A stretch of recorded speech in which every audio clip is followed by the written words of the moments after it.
Penaklukan Persia, pertempuran Suro, Derkab, dan Kusa.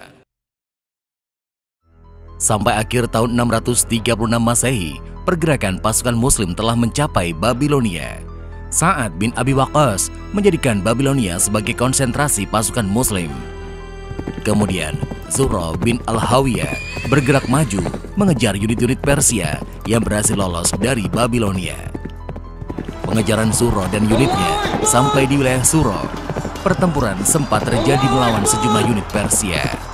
Sisa-sisa pasukan Persia tidak mampu menahan unit kavaleri Zuro. Mereka pun mundur lagi ke Derkab.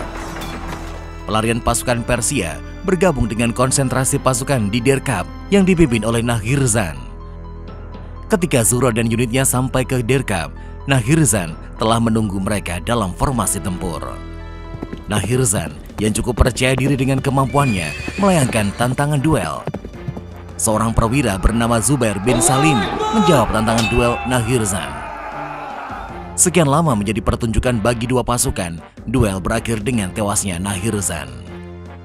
Pertempuran pun segera berkecamuk seiring berakhirnya duel. Persia yang defensif berhasil menghalau segala agresivitas pasukan Muslim. Zuro memerintahkan salah satu komandan unitnya, Jarir bin Abdullah, bergerak memutari arena pertempuran. Jarir dan unitnya mencapai sebuah jembatan yang terdapat penjagaan. Pertempuran pun berlangsung untuk memperebutkan jembatan tersebut. Pasukan Persia tidak mampu bertahan. Jembatan yang berada di garis belakang pertempuran sisi Persia itu jatuh ke tangan pasukan Muslim. Setelah mengamankan jembatan, Jarir menggerakkan unitnya menyerang barisan belakang Persia. Zuro yang mengetahui situasi di garis belakang Persia segera meningkatkan intensitas serangan di garis depan. Dan unit-unit Persia tidak mampu lagi menahan serangan pasukan Muslim. Mereka yang sudah bisa menilai hasil akhir pertempuran segera meninggalkan arena.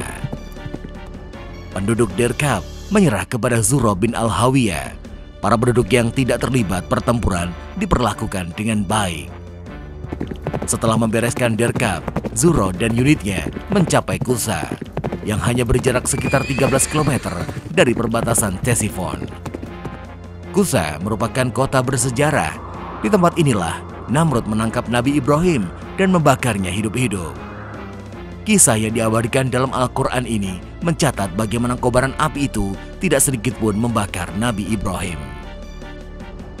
Dan di awal tahun 637 Masehi, unit pemburu yang dipimpin Zuro telah ditunggu oleh pasukan Persia dalam jumlah besar.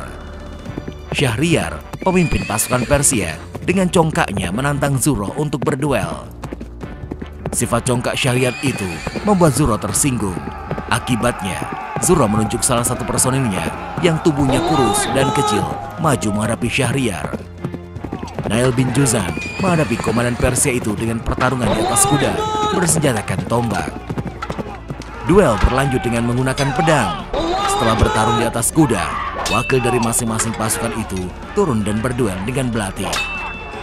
Kalah dalam ukuran fisik, tapi Nail bin Juzan mampu mengakhiri perlawanan Syahriar. Melihat komandan mereka tewas, pasukan Persia kehilangan nyali tempurnya. Mereka pun mundur ke Ctesiphon. Ketika pasukan Muslim menguasai Kusa, para penduduknya pun menyerah tanpa syarat kepada Zuro. Kusa kemudian menjadi konsentrasi pasukan Muslim. Unit-unit pasukan mulai mempersiapkan target mereka selanjutnya, Ctesiphon.